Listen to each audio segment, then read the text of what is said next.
Warning: the following contains explicit language and subject matter that may not be suitable for younger listeners, church folk, and people who enjoy kale smoothies.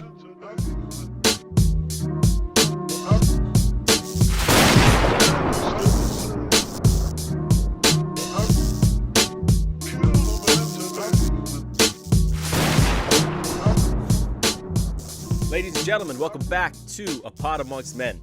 I'm your host, Steve B., and this is Coffee Break Conversations for the 21st Century. So we're back. Little housekeeping, little update. I had a minor meltdown with my equipment and with my spirit, so to speak. Let's just say I was stuck with an equipment failure, and in the process of trying to fix it, I made it exponentially worse and ended up wiping all of my files for the podcast. So I'm back. I was able to recover most of it, almost all of it, not all of it. And so this episode is a little late. We recorded it about 2 weeks ago. So my guest today is Kevin Seldon. He's the host of the DILF Podcast, DILF, Dad I'd Like to Friend. Important point of clarification there. He's an all-around nice guy, man. He's a good dad. We talked about fatherhood, about, he was a stay-at-home dad and how that affected him and how it changed his perspective on the world and how we view, the traditional gender roles and things like that. I'm not going to ramble on too much about it. The quality of this episode ended up coming out not too bad, considering, I lost so much of it. But, anyway, without further ado, here it is, my conversation with Kevin Seldon.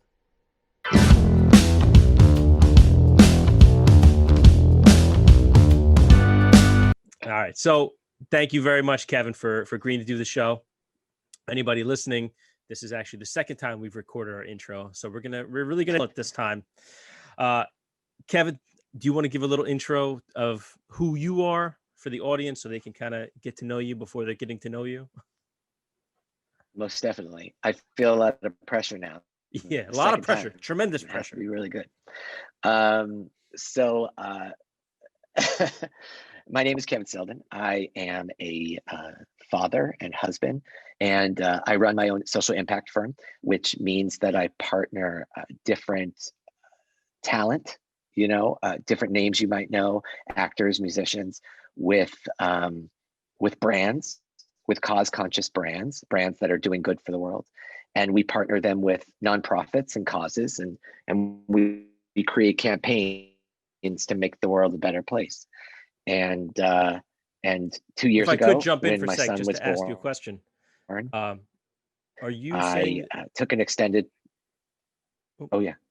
Sorry. Are you the guy that's responsible for partnering Kendall Jenner with Pepsi for that famous ad? Just kidding, by the way. No, I don't. I just said cause conscious. Definitely don't work. I actually worked with Kim before she did the sex tape, but I really did actually work with the Kardashians back in the day. But then I kind of distanced myself once they got into their world destroying energy. But I don't remember where it was. Sorry. Exactly. We avoid those types of clients. Husband, father. What was it saying? Yeah. Oh, did we record any of the other stuff? No, I got all that. I mean, just kind of like you're the host of the DILF Podcast. Yes. So about 2 years ago, I decided to take an extended paternity leave when my kid was born. It had taken us a few years to get pregnant, and I felt very lonely. It was a very tough time being a stay-at-home dad for an extended period. And I decided to create a podcast. It's something called the DILF Podcast, which stands for Dad I'd Like to Friend, where I interview other dads that I personally would like to be friends with and learn from and and um, you froze. Yeah, no, you froze too. No, you froze first, bro. You still there, Steve? I'm still here. Oh, I. Before we get into that, once your son's name is Wyatt, right? Yeah, Okay. Wyatt McLean. Wyatt's dad. I saw it on IG. You gotta love the internet. Yeah. With the pregnancy, that process, I know for me, like now I have a 9-year-old stepson, and now my wife is pregnant with our first kid together. And Congratulations. thank you very much. And it was not planned, but here we are. So we're gonna rock with it. Family gets a little bigger. Quarantine. What else you got to do? Well, listen, I'll be honest. For me, for quarantine, not a lot has changed because I've been working the whole time. I'm an electrician, and we build high rises and stuff. So the owners of those buildings are like, listen, we're not getting shut down. There's too much money involved. So we're going to find a loophole and we're going to stay open. And if you guys get sick, well, that's your problem. So, it's good, but for your mental health, it's a little crazy, when you see coworkers like, oh, this guy's out. Like, oh, he's got it. He's got COVID. Oh, okay. I guess we all have to go leave and get tested now. And it's hard. Anyway, I don't know. I got off track there. But with quarantine and where was I? I'm on the pregnancy. I'm not even talking about quarantine. Yeah. See, this is what happens. I have quarantine brain, but none of the other benefits of being able to stay home. With the pregnancy, I noticed for me, we had talked about, whether or not we wanted another kid, and we were kind of like, we have Tyler. He's 9. He's getting big already. I think we're good. And then, sure enough, get the pregnancy test thrown at you while I'm playing Nintendo. Like, I guess I should turn this off now.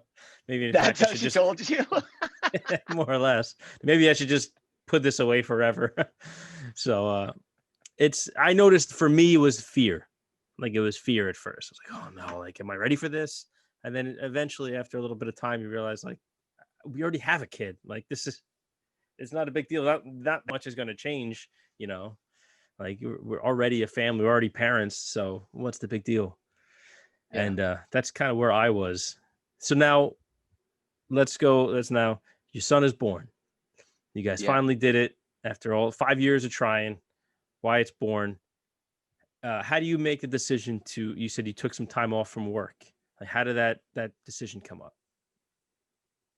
Oh gosh, it didn't feel like a decision. It felt like the only option. I worked my tail off in 2018 I'm my own boss. So for paternity leave, I needed to make enough to cover myself. Right. And so I worked my tail off in the beginning of 2018. And I also I planned the baby shower. I just wanted to be involved. So I threw my wife a joint, a co-ed shower. I was building out the nursery, and I decided I wanted to do the registry because my wife doesn't really care about that kind of stuff. And I thought, well, the least I can do is know what all this stuff is. So I kind of taught myself all those crazy things. Anytime I saw a pregnant lady, I'd stop her and be like, what did you register for? And then she would be like, oh, I have this Excel spreadsheet. All the moms in the world have these Excel spreadsheets that they pass around to each other. Did you scare anybody in that process, like jumping up on pregnant women in the street? No, they would invite me to lunch. They all were like, oh, you're interested? Okay. Which is funny because then once they had the kid, moms avoided me like the plague. But the pregnant ladies were like, sure, I'll talk to you. And, I cross-referenced all the Excels and figured out all the ultimate items for, a registry. And then when he was actually born, it was like, oh, so I did all this prep, but really that prep has nothing, that's not really the work. We do all this prep work, but that's really has nothing to do with the kid. And it was wonderful being home, the two of us, but it wasn't like we got to spend a lot of time together. I was night shift. She was, morning shift. I didn't sleep in the night. I did all the night feeds because he only wanted mom, and I wanted to be involved. And she would touch him and he would stop crying. I would rock him for 5 hours. It took me so long to calm him down, but it made sense. He knew her scent. He knew, he was inside of her for 9 months. I mean, they had this bond, and she was Yeah. worried that they wouldn't have an intense connection. Um, and Isn't that that I would just bond with isn't him that immediately. the funniest thing too? Like when you're trying to build that bond with your kid, you're doing everything, you're bending over backwards, going out of your way to try to like, listen, daddy loves you. I would do anything for you. And then, the mom just has to come out and say, oh, hey, honey. And they run, grab the leg.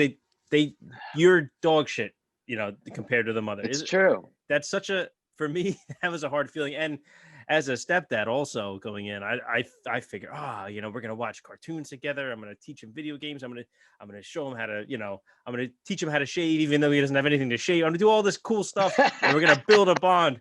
And at the end of the day, it's like, no matter what, you are always going to be second to mom. And to an extent, once you accept that and understand that, like I knew it all along, but for whatever reason, I had myself convinced, like I can be, a tight competitor there for that spot.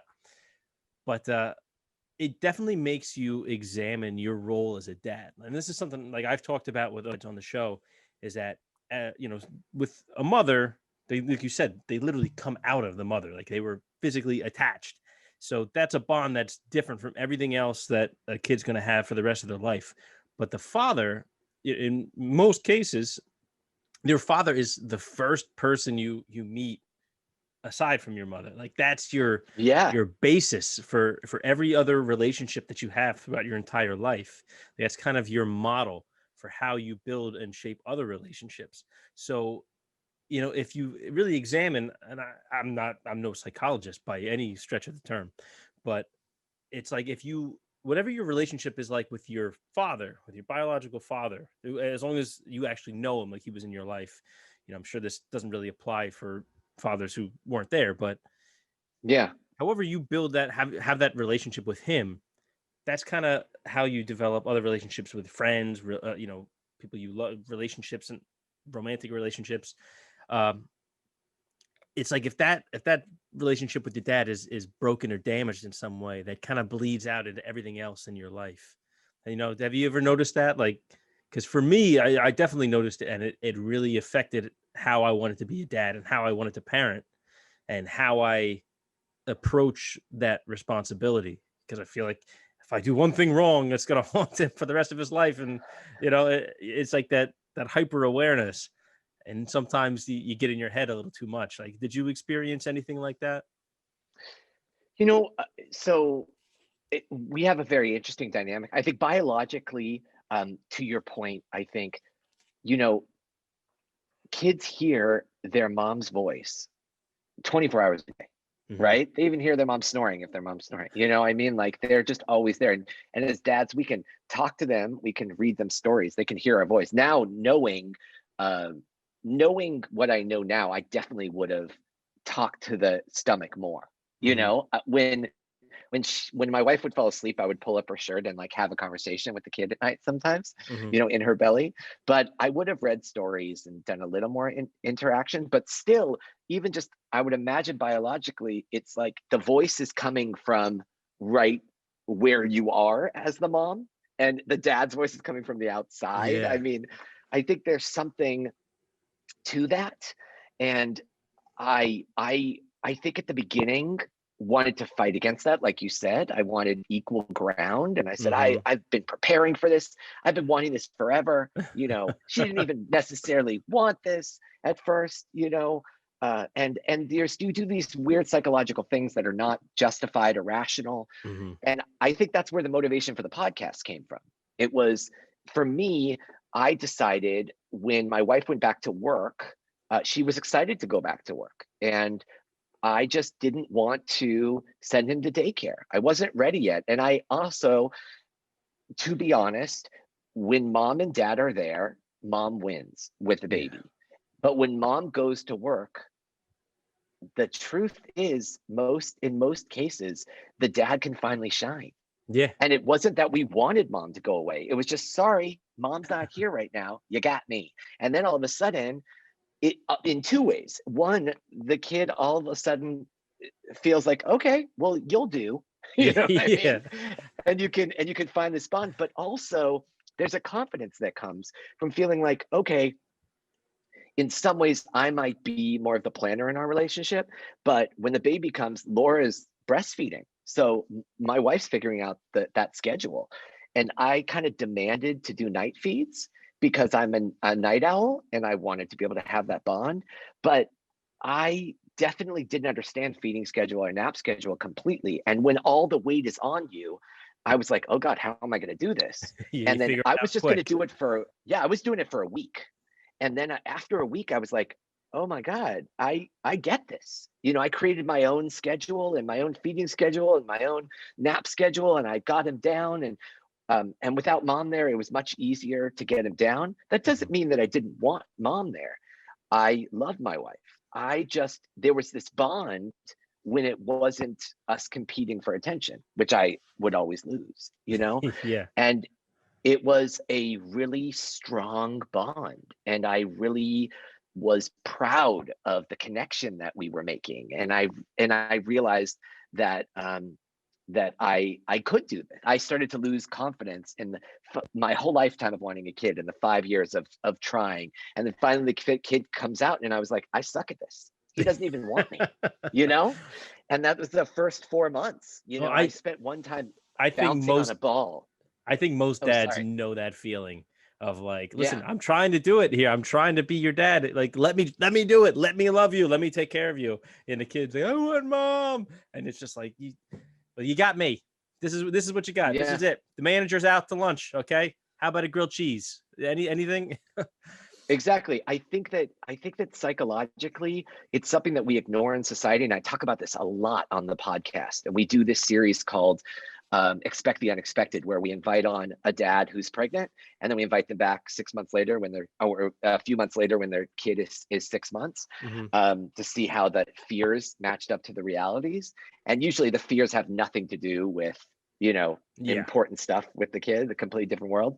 But I found that societally, we don't involve dads from the get-go. I went to every single appointment, and the mom and the doctors would never even look me in the eyes. I had to really push my way in, and dads aren't involved in the very beginning. And then we wonder why they're not invested, or dads are kind of pushed away in many ways, or having no fault of the mom. A lot of the times the kid doesn't want the dad when they first, arrive to the house.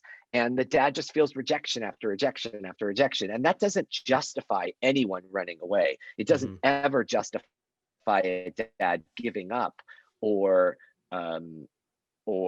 looking elsewhere for support. But that being said, it's an important thing for everyone to acknowledge. And that's what happens. No one ever has the time to acknowledge the dad's perspective.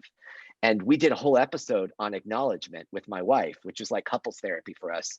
And we kind of went through the whole 5 years of struggle. And it was amazing for our marriage, because I just felt like I spent a lifetime acknowledging her feelings. How's your wife doing? Like, when you're pregnant, you're talking about how's your wife feeling. When the baby's born, how's the wife? How's the baby? And that's all justified. But there's another human in the equation that never gets acknowledged. Well, it's definitely, I feel like damage.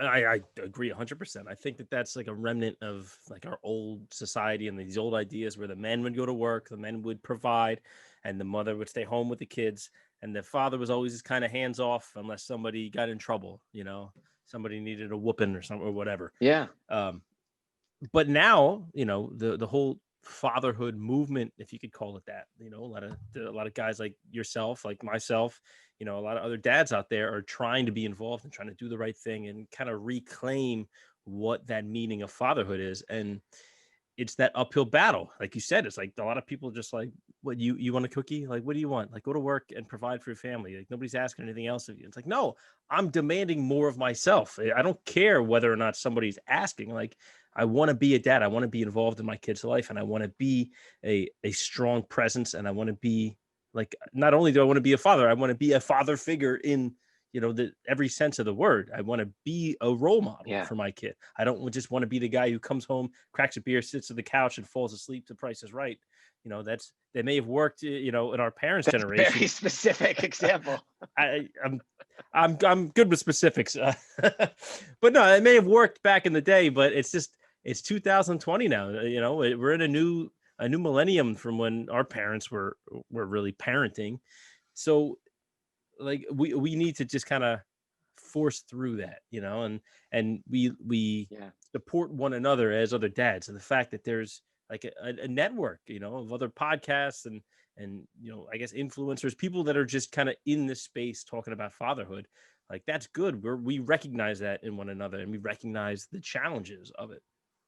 So, all right, now you're home, and you mentioned Absolutely. you mentioned in your show you have a thing where you ask dads after the fact, whether or not their fears came to pass. What were some of the fears for you? Like, is there anything that stands out in your memory? Oh gosh. What was the one fear that sticks out in your mind that didn't come to pass? Oh gosh. I did have a huge fear of bottles. I felt like everyone's like, you need like a billion different kinds of bottles because, you never know which one he's going to take. And like, he may not like that kind or that nipple or that. And I was like, I don't understand what you're talking about. And I feel like I got so many bottles. And then we got this one called Como Tomo, which kind of replicates the nipple. And at night, I found everyone was like, you have to heat it up and you need this warmer and you have to do it this way. And I just gave him the cold. I literally filled it up and we did cold bottle one night because I was like half asleep and we were exhausted and he wanted more than expected. I had to refill and he took the cold. And it was just kind of like, okay. And then it became something where he didn't like the Como Tomo and I tried it again, and third time he liked it, and I feel like a lot of times people are so particular with, oh, my child didn't like that kind. It's like, I don't know, they're a baby. I think that you try a few times and they, people are hesitant at first. My kid doesn't like food the first time. The second time, maybe they love it. The third time he still doesn't love it, okay. But, I don't think he has strong opinions one way or the other yet. And my kid is very opinionated, but I think that most of the time you have to give him a chance to actually see, to formulate the opinion. The first time with all of us is not necessarily finite. So I think for me, it was like, I don't know that you need to buy every kind of everything, Mm-hmm. and to each their own. But for us, it was like the first kind that we tried. Our kid liked it. It took a few times. He didn't take the bottle easily because he had the nipple, and he had mom so much. But once I got it down, then we had a night routine. And I have put him down to bed every night since he's been born. Nighttime is like our time. It's the one time, because kids like schedule. It's the one time where mom comes in and he's like, Dada, and he, we do bath time together and we do night together. And I think just to answer a question you asked earlier, what made me decide to stay home with him? It was after a week of being with him and kind of getting the hang of it, I said, I feel like myself again. I'm kind of coming into my own. Mm-hmm. And I have money right now in the bank, luckily, in my savings account. And I run my company, and it's not the smartest business move in the world. NBC Universal was one of my clients at that time, and they were a huge client. But I just said, I'm not happy and I need to make a change. And so I closed up the projects that I had. And because I run a firm that's project based, I didn't take on new projects. And I had some money coming in from a few smaller clients, and I just closed up my big projects, and I decided to stay home and be with our son until he turned 1. And I have an incredible wife who is very chill, sometimes for me too chill, but she's just very cool. And she doesn't care about a lot of that crap, and she doesn't care if, about the fanciest things. And she was like, we'll be fine. If that's what you want, then that's what we'll do. My mother, on the other hand, was like, are you kidding me? You need to work. You need to supply. What are you doing? You're a man. You can't be home. And that's what mothers are good for, to tell you all the ways you're screwing up, Especially Jewish mothers, very intensely. but I feel like a Jersey mom would be just like a Jewish mom, regardless of religion. It's listen, same company, different department. Okay, it's not much different. But my wife was supportive, and I did it, and it was spectacular. I mean, from a bonding standpoint, it really brought me back to myself. It made me it brought back a confidence that I hadn't had for years. It was a wonderful experience. It was also incredibly lonely because no one wanted to hang out with us. It was the first year of your life. Your kid can't really move around. So I hung out with one dad who was a good friend, but his kid was older. And Yeah. he'd be like running around with the kid, and he had a baby too. And he'd be like, hold the baby. And he'd go run around with his kid. So I'm like holding two babies, just standing there. And he's wonderful. I mean, I love the guy, but it's just a completely different situation. Yeah, Hanging out with a 1-year-old and a 3-year-old, it's not the same page. Even a 6-month-year-old and a 24, it's just very different. And then when I would go to these classes pre-quarantine, the moms didn't want anything to do with me, and I didn't know how to meet people, and there was no support network, and it was hard. And that's where the concept for the podcast came from. And it just let me jump in others. real quick on that. You mentioned, Please. hanging out with friends who had kids, and on paper it seems like, oh, that's great. Two dads who hang out with the kids, play, and then a lot of times we forget. It's like if they're not at least somewhat close in age, like it just doesn't work. So like Right. when me and my wife got married, and I would try to do stuff with my stepson, at the time he was 6, and all my other friends either had newborns, and the closest one was like 3 or 4 at the time, or I think it was 3 at the time. So it's like it doesn't really work. Like we could try to take him to like an arcade, but the little one, he's not old enough to really be able to do all the same stuff. And I feel bad because my son wants to do that, but he doesn't want to leave the little one. And it's like, now, okay, I guess we're not going to do this anymore. So I guess I just won't see my friends, for a couple of years, I guess. I don't know. And I think that is something that nobody really talks about, is that when you become a parent, even if your friends are parents as well, if you guys aren't lucky enough to have kids at the same time, your relationship's not going to be the same. Like you're just not going to see each other that much. Things don't work out the way. And that leaves a lot of guys feeling isolated. I feel like women are a lot better at like, oh, let me see. I want to see the baby. Let's come over. We'll hang out. With guys, it's like, oh, okay, I guess so. I'll talk to you. I'll see you when I see you. But did you feel any kind of I couldn't agree after more. the fact? Unstable connection here. I think you articulated that beautifully. I felt extremely lonely, not just because I didn't have new friends that had kids, but I lost all my existing friends. I really did. And some of them I admittedly pushed away because they were having kids and I didn't have any, and I was kind of depressed, about it. For sure. And so I hung out with a lot of my friends who were single or who didn't have kids. But then what would happen after 5 years is a lot of the single people would meet people and get pregnant, or the couples would get pregnant and they like had to break the news to us. And then we'd be like, oh, okay. And it was on us. We were just so lost in the struggle. But that being said, once we did have the kid, I worked my whole life building a very strong support network. And the friends who were single didn't want to hang out with me and my kid. And the friends who were even a couple and didn't have a kid yet, unless they had the desire to have a kid, a lot of them were like, I'm busy with my job and the 5-year-old that I have, or I'm busy getting used to newlywed life, and I don't want a kid yet. And so people rejected me as much as I distanced myself. And it was a very difficult struggle that first year. And now people are starting to come back into the fold. Now he's 2 and he can interact with you, but it's a lonely first year. And it's hard to, like you said, unless one of your best friends has a kid the same age, you just not only have trouble building a new support network as a dad, but you have trouble keeping the support network. And it's a struggle. That's why we need networks. Like that's why DILF, the podcast, is working so hard to build a support network. Podcasts like this, I mean, for me, like you said, I went through the same thing. That first year was the hardest, and it was another dad podcast that actually kind of for the first time gave me a sense of relief. I'm like, oh my God, like, I'm not the only one feeling this way. I'm not the only one going through this or experiencing these things. And it helped me so much. And I just kind of thought like, hey, you know what? I love podcasts.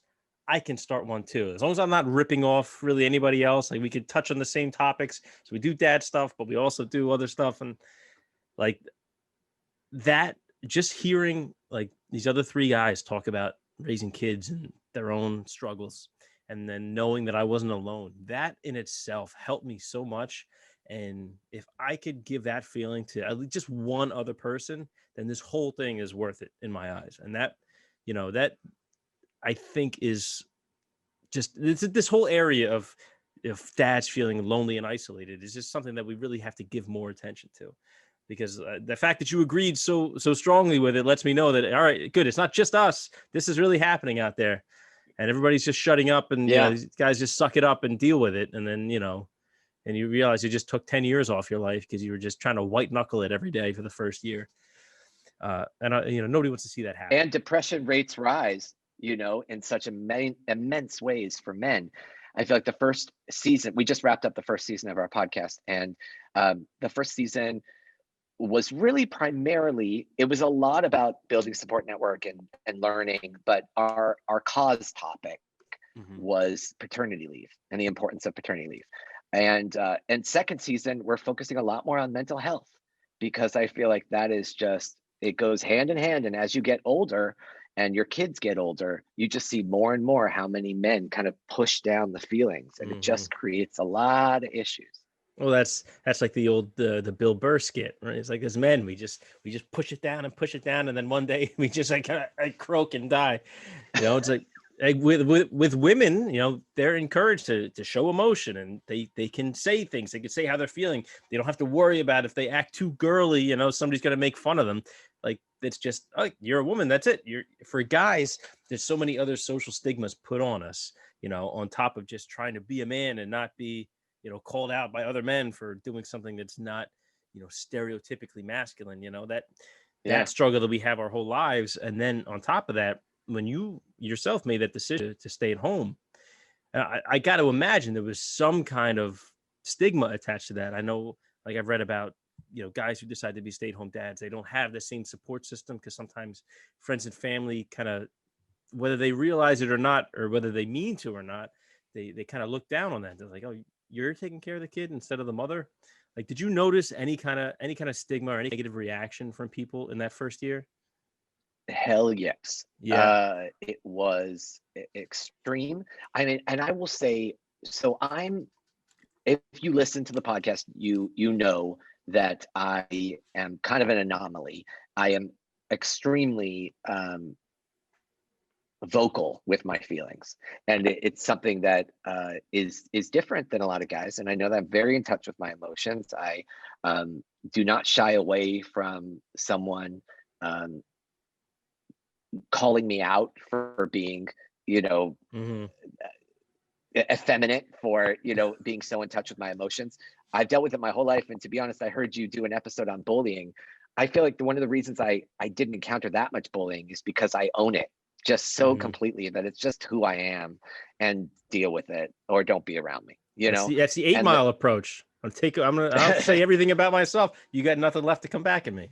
It's a great approach. It's true. It's a great plan. I feel like at the end of the day, I just I never dealt with a lot of those issues, because I built a support network, and I was able to express my feelings and review them, and I had great people around me. And the problem was, when I took that year, like I said, the first year is very difficult, and already the moms don't want anything to do with you. All your dad friends are working, or they're busy with their kid. Plus, it's lonely because you're with someone who can't really talk back to you. And it may be a lot of joy, but it's not a reciprocal relationship necessarily. And my existing support network either wanted nothing to do with me, or it was too busy, or I'd driven them away from the 5 years of wanting a kid and not having one. And so for all of those factors, it was so freaking difficult. So it was the most amazing year that brought me back to myself.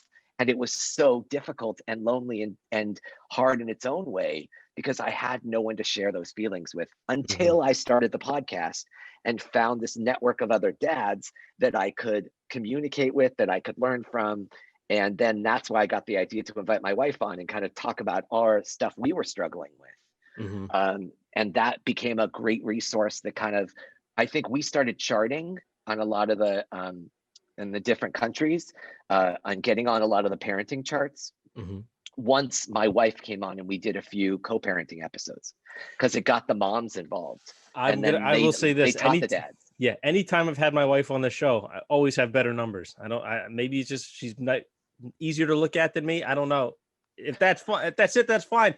But anytime we have a woman's point of view, it doubles the audience. Well, you bring in the moms, and the moms oftentimes are bigger podcasters, they're bigger Instagrammers.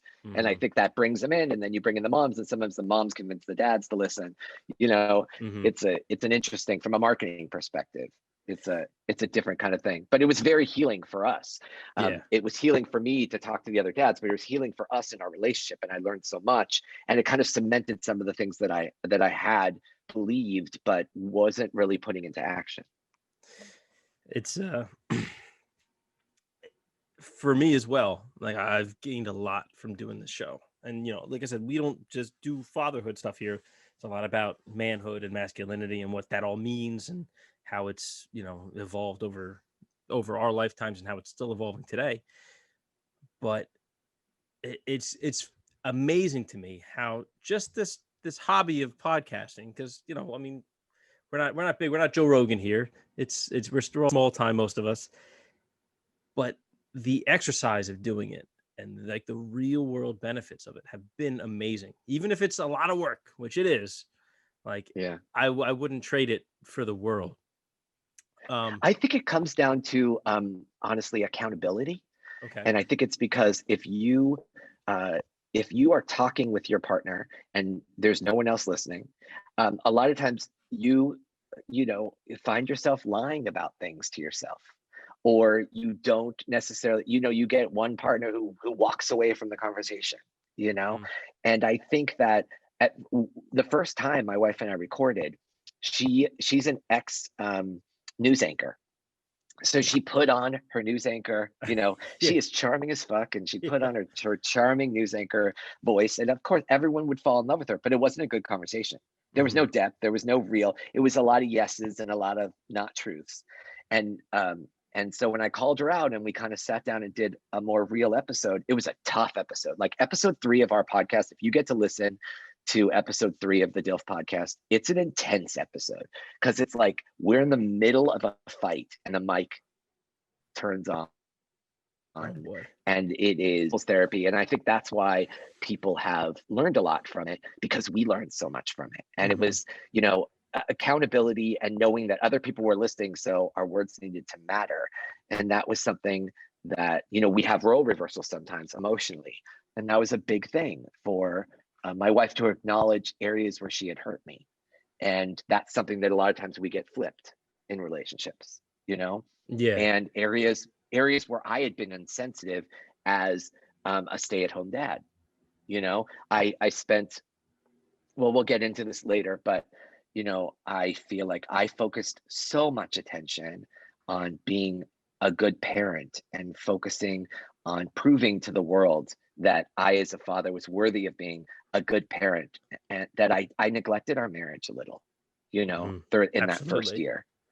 And I'm usually the one that is nurturing our marriage. So if I wasn't there doing that, that was a difficult thing.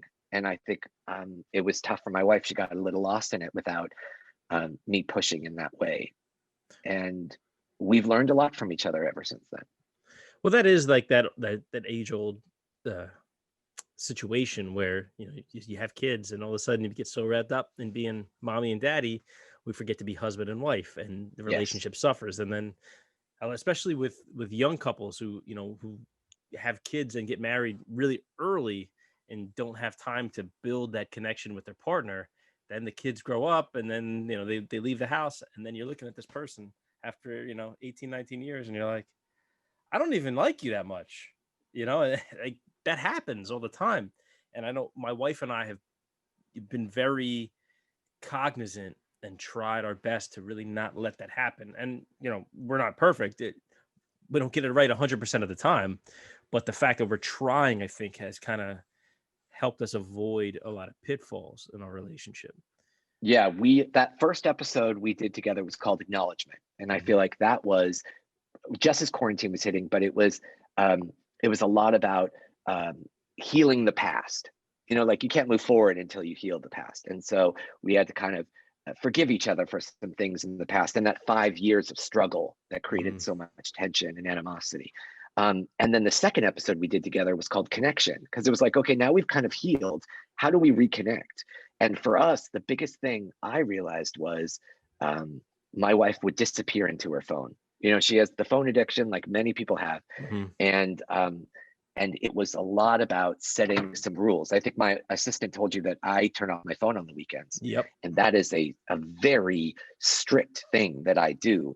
And my wife tries to follow suit. She doesn't always, but when we do both have our phones off, we reconnect. And I say, I like you so much, like not just as a woman, not just as my the mother of my child, but like as a human, I really enjoy you. I know why I chose you as my partner, but I don't get that when your phone is on and we're lost, And it's just being present is such a crucial thing to connecting. And it really was a wonderful epiphany, and doing date nights and stuff, I know people think is cheesy, but I think it's such an important thing to put away your phones and connect. It's crucial. It's crucial just to be able to, but that's, you hit the nail on the head.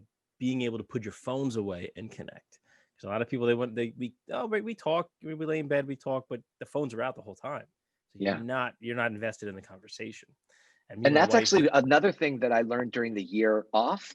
One of my biggest rules and the biggest thing that I preach is I was the stay-at-home dad, but I run my own company. So I was kind of like the stay-at-home dad, all the responsibility was on me, but yet I still had some work responsibility because it's still my company. And I still had other people working on some things.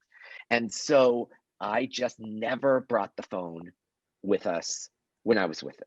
Like I never brought, obviously for safety reasons, I actually got a flip phone so I could switch the SIM card. So I didn't have the apps, but I could still call people. And I just would switch it back and forth. And it was like, when I'm with my kid, there is no smart device near us.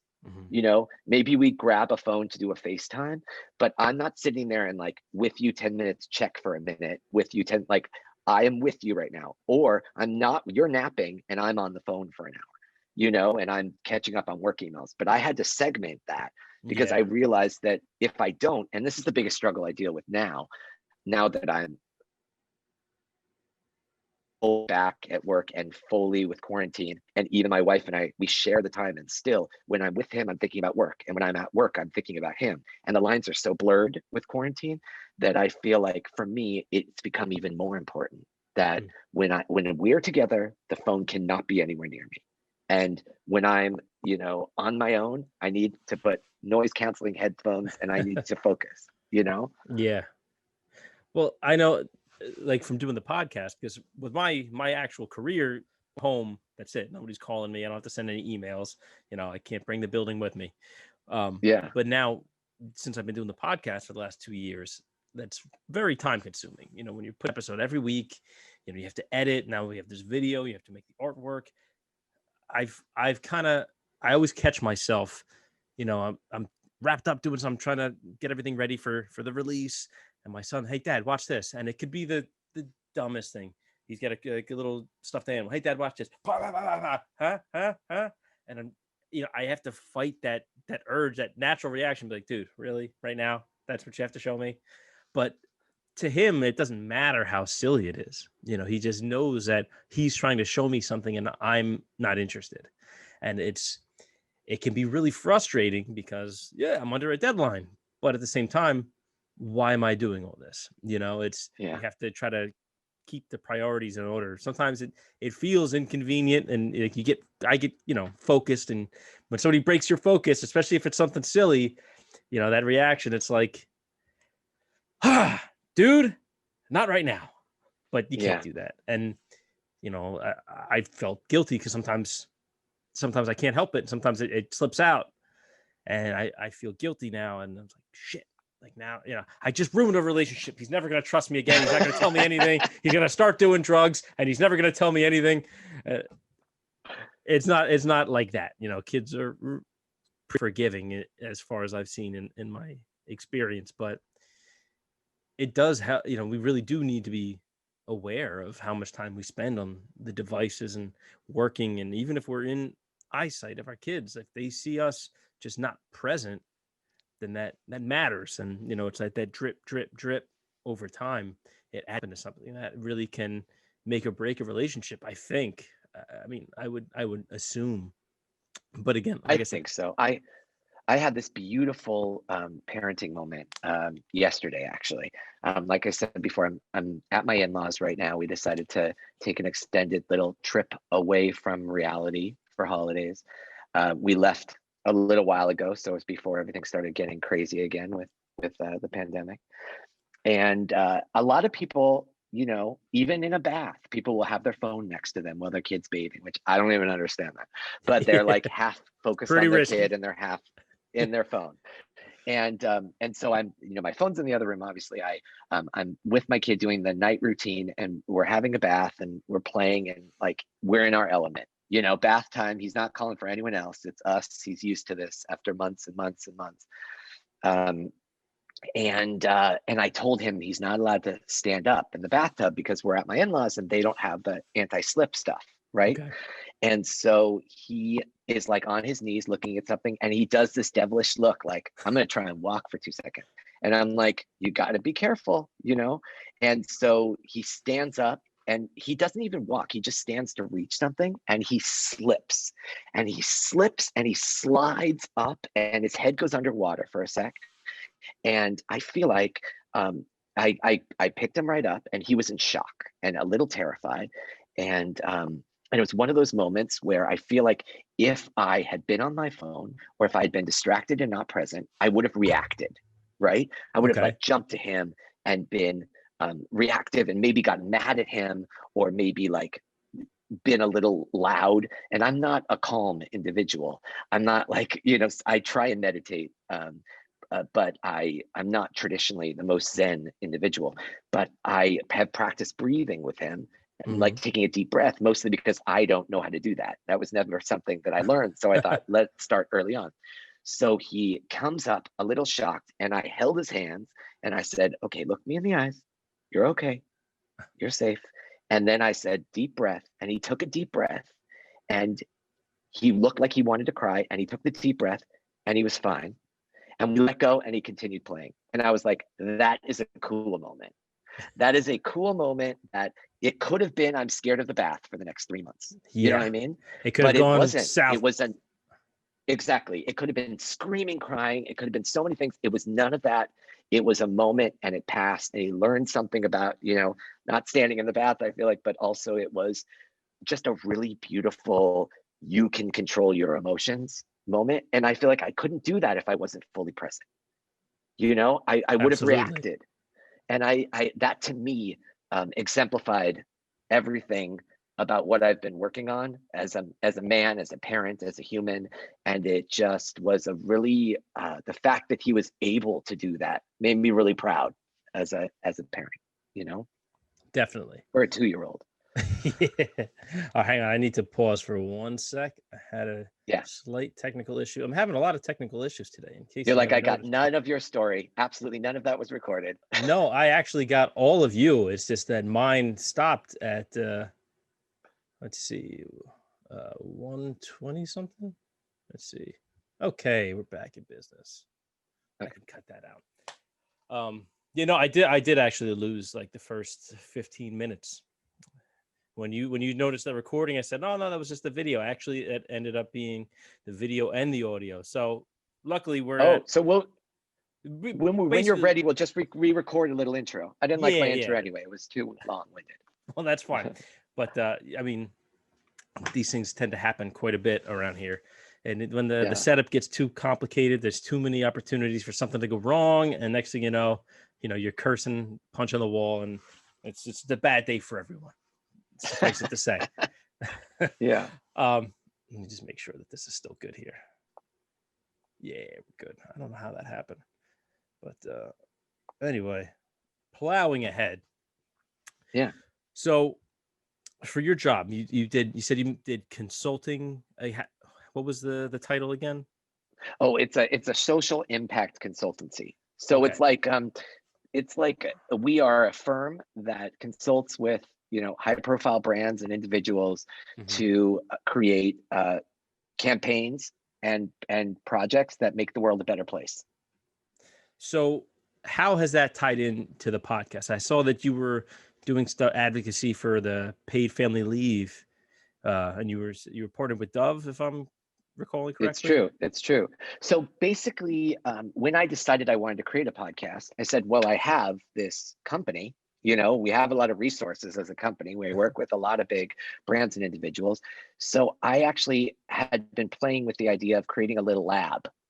My company is called Keldoff, and I wanted to create Keldoff Labs to basically experiment with some different forums, some self-publishing, because sometimes clients want to publish a book, and maybe create um, our own little why am I blanking on the word, our own imprint, that could be part of a bigger publishing company, or create a podcast, or create um, an advocacy group. And so we created Keldoff Labs, and I said, well, this is a great opportunity to create a podcast through it. And it fits in with the model of my company because we're doing social good for the world. The impact is helping dads to feel more supported, which helps them be better part of the family unit, which makes for a better world. So with that, I decided that our first year would be about paternity leave because I was on paternity leave at the time. And a friend, it fits perfectly. And a friend of mine called and actually said, hey, I am working with Dove, and we think you would be a great representative for our paternity leave campaign that we're doing with Paid Leave US. So I did a call, I met them, and they invited me to be a spokesperson for the campaign. And then we had a little modeling shoot. I brought my kid along, and it was just a really wonderful experience to kind of raise awareness for the need for paternity leave, because people usually just focus on maternity leave. And so we got a lot of signatures and then delivered them to the minority leader and really did a big push, which unfortunately was hurt a little by quarantine. But I think Dove is doing some really cool stuff in that category. And so a lot of the partners that we've taken on through the podcast, we always want to kind of believe in. I don't like taking on advertisers that I didn't use their product. I don't believe in their product. They just are paying good. Here's an ad for Xerox, or here's Splenda. I just feel like for me, I wanted to. Easy. Don't knock Splenda. You're not knocking Splenda, right? Sorry, no. I don't even know what Splenda is. I don't use it. Oh, okay. Yeah, I use it. I use it regularly. You're a big Splenda guy. Yeah, it could be bad for me. I don't want to know. I don't want to know because it tastes good. It just I threw it out as an example. I don't really. No, that's fair. I'm just messing around. But yeah, I definitely think that there's a lot of people that are all too willing to kind of, I don't want to say sell out, but it's like, oh, I just want ads on the show, or I want content. I want to have a guest, and they'll have anybody on there. And then if the person says something that they don't agree with or what have you, then they're like, oh, well, I'm not into that. Like, I don't subscribe to that same, ideology. It's like, well, you're choosing to have these people on your show. You're letting them advertise for your show. You're kind of handcuffed to them a little bit, whether you like it or not. So I always like when people try to, or to be very selective about who's on the show and who's associated with the show, who advertises and everything. I don't actually have any advertisers yet, probably because of some of the silly things we talk about here, but one of these days. And then I'll be able to say, I don't think you're a right fit for the show. So, okay, let's kind of jump back into the year that you were home with Wyatt. Yeah, now that year is coming to an end. You said that you had planned originally for it to only be a year. Is that right? Yeah. How did you come to that decision? No rhyme or reason. We just decided that we didn't we were going to start daycare, and I just felt uncomfortable sending him at daycare at 4 months. And no offense to anyone that sends their kid to daycare or gets a nanny. It was just, for me, I had the opportunity because I run my own shop. And emotionally, I needed a break. I needed to reconnect with myself. And so I was able to, and I had the money in the bank to be able to do it. And I was lucky enough to be able to do it. So I said, I would like to take the rest of the year. You know, the first 4 months was my paternity leave, and I decided to just extend it to the year.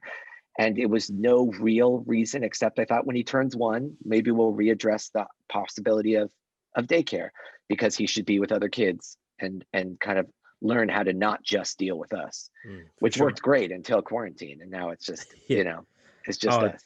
I'm terrified for what are the long-term consequences going to be from this staying at home. Now, at least my son, he's old enough, he's talking on the phone and playing games with his friends, but just being home, I can't imagine that that's good in any way.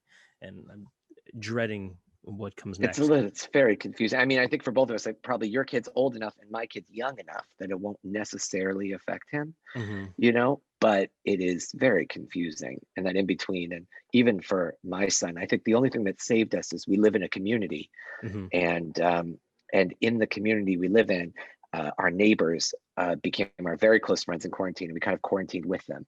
And they have a 3-year-old and a 5-year-old. Wyatt started kind of dating the 3-year-old girl and like best friends with the 4-year-old boy. And so we were over there all the time, and it made it not feel like we were just locked in our houses. You know, we have a lake within our community, and there's ducks and turtles. So we're able to like walk over to the ducks and turtles, although we had to get out of there because ducks and turtles for a year straight, every day. It's like, enough. But it really, in honesty, when the year hit, I was ready to kind of dive back in and reinvigorated and passionate again. And I launched the podcast and got back into work stuff. And I just, I needed that. And we sent him to daycare. I needed to be able to focus on my own growth again, which it's hard to do when you're a stay-at-home parent. But I treasured that year. And I'm very, to be honest, very thankful for quarantine in many ways, because my wife and I have gotten a real rhythm down as a team. And it's been a lovely time with our kid, as stressful as it is. And the podcast has helped be my therapy throughout it. And I feel like I've gotten some really beautiful notes from people regarding the podcast about how it's helped them as they've been struggling during quarantine. And that has made it feel like it's worthwhile, and it's worthy of the time put in. So that is nice. You remind me of something. Does that kind of answer your question? No, it does. It all, trust me, it works. You reminded me of something my friend Dom said. He's the host of one of the hosts of the Three Ninjas podcast. But we talk about podcasting, and when it starts to feel like a slog, and you start to feel just burned out from it, always it's in that moment when you're ready to just call it quits. Somebody just sends like a nice Instagram message, like, "Hey man, I'm really enjoying the content. Like, keep it up." Just that one little thing that you need to keep going, and that it always seems to work out like that. But it's like those kind words from listeners and the audience, they mean so much, and they go so far as our motivation and stamina for this whole thing. So I definitely know what that feels like. As soon as you're ready to just hang up, throw in the towel, just hang it up. It's like, hey, I'm loving it. Can't wait for next week's episode. Shit, I guess I got to go do another one now. So, we're getting close to the end now. Yeah. Now, actually, one last thing I want to ask you. This wasn't on the questions I sent you, but I want to kind of surprise you with it. If you could go back to being 18 years old, knowing what you know now, would you do anything differently? Not what would you do differently, but would you do anything differently? And if you would, what would it be? If you ask friends about me, they will often say that I don't ever make excuses, and I do exactly what I intended, and I'm very brave. It's not actually true. I think that I speak up for people, and I'm a big personality. That being said, I think I did a great job at making the world believe that I was extremely confident and that I um, pursued every one of my desires.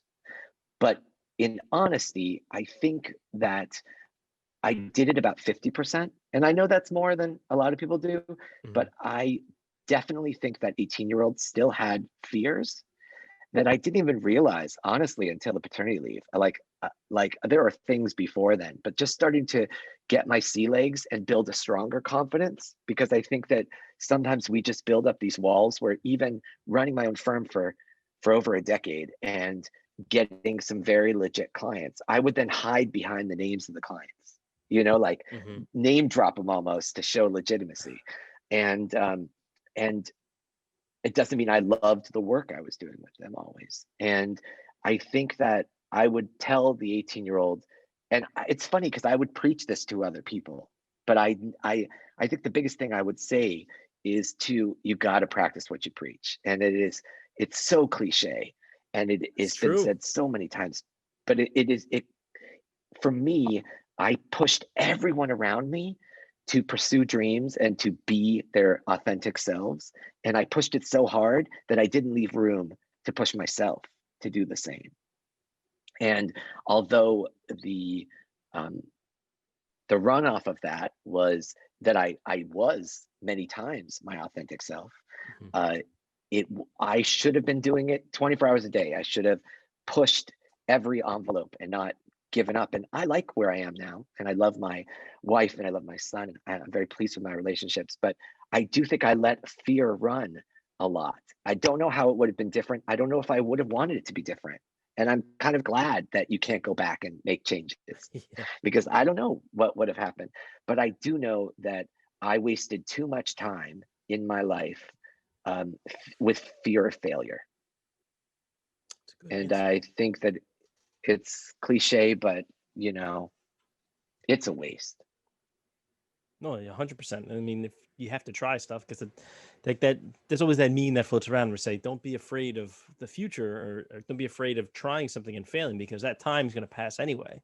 And Yeah, at least you're working towards something. And even if you fail, you have all that experience now, so you don't have to go back to zero. Like as long as you're moving forward, you're never really failing. You're just finding that way that doesn't work. yeah, exactly. All right, so we're here. It's the last part of the show, humble pie. We like to talk about the horrible, embarrassing things that happen to us throughout our life, just to take us down a peg when we need to be taken down sometimes. And lets everybody know that this shit happens to all of us. And we're still Yeah. alive, we're still kicking, we're still going through it. So, do you have one already locked and loaded, or do you want me to go first? I'd like you to. I have one locked and loaded, and I'd like you to go first. Fair enough. So, and then just to be clear, they don't have to be related to the topic that we've been talking about. They could be anything. So, like I said, I work construction. I'm an electrician, and we do mostly high rises around like Jersey City, like the all along the Hudson River. So, when I was an apprentice, this is going back to 2009, I was working in a building right on the river. And at the time, they have you ever see on like a construction site, they have the elevator outside the building. We call it the hoist. They've taken that down because now they have the inside ones ready to go, but the buttons don't work yet. So you kind of just have to like scream into the elevator shaft, I'm already five. So I was in the process of moving some material for some of the guys I work with. And like I said, I'm an apprentice. I haven't been around. I'm still kind of, a peon, so to speak. And at the time, I was really into like going out to clubs and stuff like that and dancing. And this is coming up on a time we used to go to this place called the Breakfast Club. It was an 80s themed dance club. Me and my friends all loved the 80s. I love Michael Jackson. Like I knew all like, I could moonwalk and do everything. And at the time, I was like a week or two before I was going, and it's in my head. I have my headphones on. So I'm waiting for the elevator. I'm in the elevator lobby. I'm kind of doing little glides, little moonwalk action. I'm just kind of losing myself, forgetting where I was, forgetting I'm waiting for the elevator. And all of a sudden the elevator opened. I wasn't paying attention. And they literally just kind of like see me moonwalk like past the door. And then my boss, my foreman is on there and he's like, "Hey, you all right out there?" I was like, "Oh yeah, Yeah, I'm good. I'm fine, thanks. I just trying to get a ride, and he kind of he did that thing where it's like not a full smile, but just a okay, like it's kind of what I'll see you in the next ride. I was like, yeah.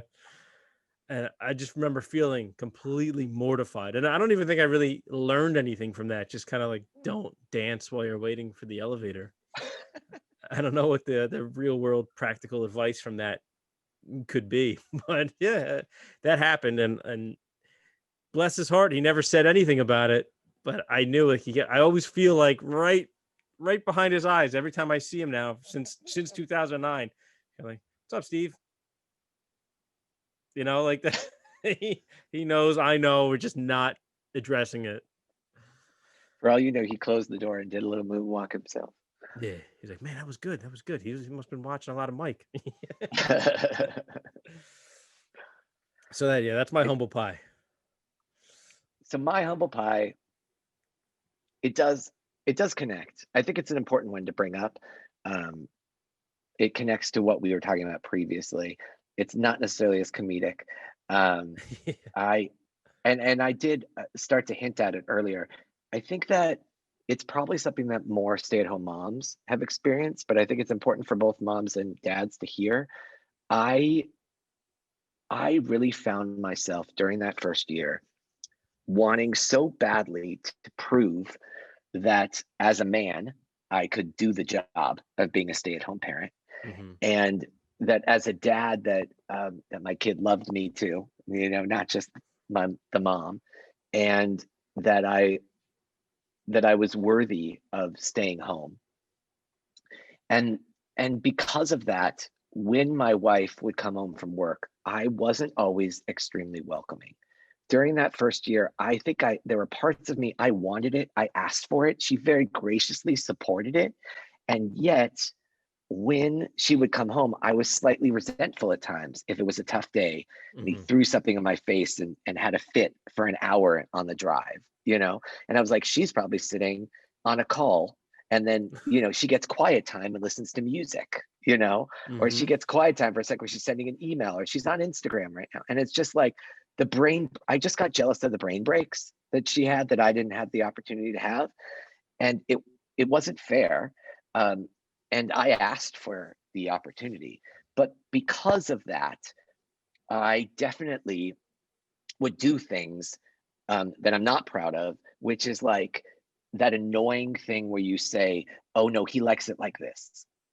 Oh no, don't do it that way, do it this way. That passive And I feel like a lot of dads, yeah. Dads experience that, I think, a lot from a stay-at-home parent, like a stay-at-home mom. I don't know that it happens that much in reverse. Maybe it does.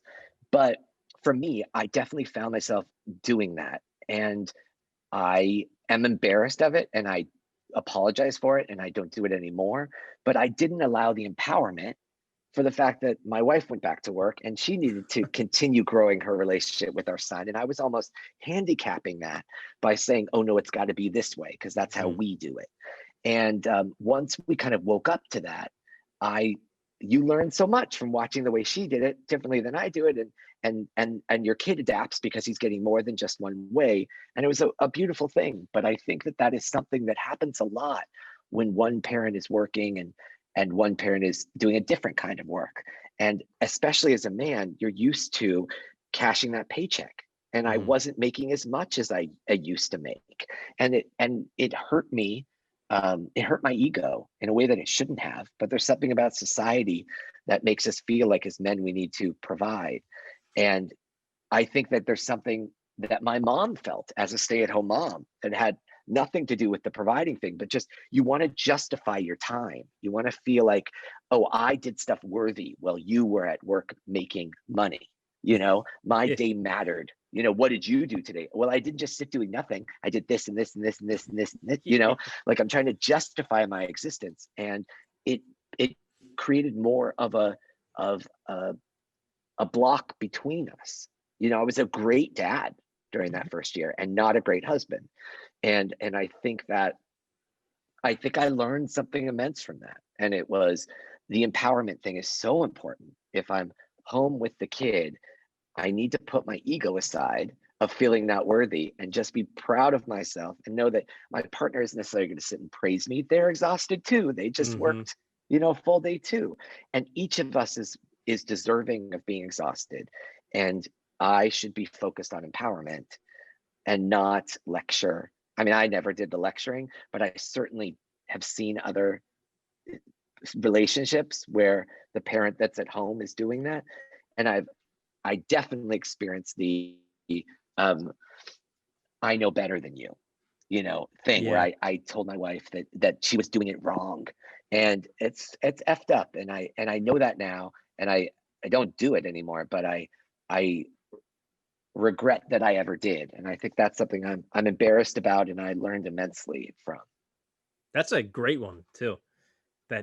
That passive aggressiveness, it's like an art form too. When you're really good at doing it, it's like, no, he doesn't like it like that. But it sounds nice, but how it's received is you don't know what the fuck you're doing, Yeah. So, but the and it creates more poison in the person saying it than it does even in the person you're giving it to. Absolutely, right? Absolutely, it hurts them, and it makes, not only does it hurt you that you're feeling that way, but also now you feel guilty. It's the shame attached to it. It's bad all around. But the fact that you learned from that, you apologized, okay, you made a mistake, you grew from it. That's life. That's literally the definition of life. We fuck up, and then we figure out where we fucked up, and we fix it. Exactly. Hey, Kevin, before we get out of here, let's plug the show. So the DILF Podcast, where can they find it? Where can they find you? Anywhere you get your podcast. You can go to Dad, I'd like to friend.com, friend.com. And we're also on all of the, from Spotify to Google Podcasts to Apple, TuneIn, you name it. We're on all the different platforms.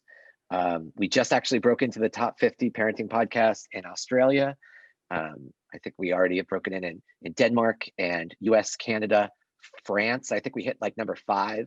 So we're charting in a lot of different areas. So that's exciting. So we could definitely use all the support and all the new listeners. And we just wrapped up our first season. And you can also check us out on Instagram at DILF Podcast.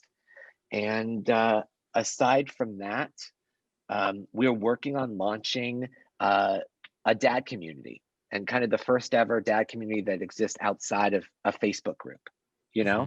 So keep your ears open for that. We'll be talking about it on the podcast. And aside from that, I just encourage all the dads out there to be involved, to not let stigmas or insecurities from your kid maybe having a strong bond with the mom stop you from getting in there and becoming active and expressing feelings and being okay with being vulnerable in front of your kid. I think it just makes everyone better, and it makes the world a better place. I couldn't agree more, sir. All right. And I think you froze. It does that. Usually it kind of evens out once it saves. But it's been doing that. I guess it's my connection. I mean, I'm showing pretty strong connection here, but who knows? I am out in my garage. Well, you're back now. Yeah. You didn't hear any of that I was just rambling?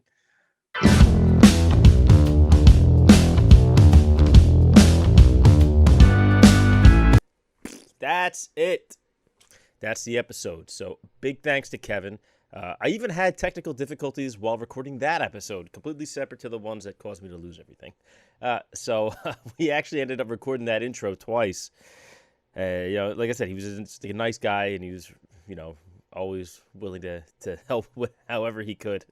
So big thanks to him. Make sure you go follow him on social media. Make sure you check out his podcast, the DILF Podcast, available wherever you get your podcast.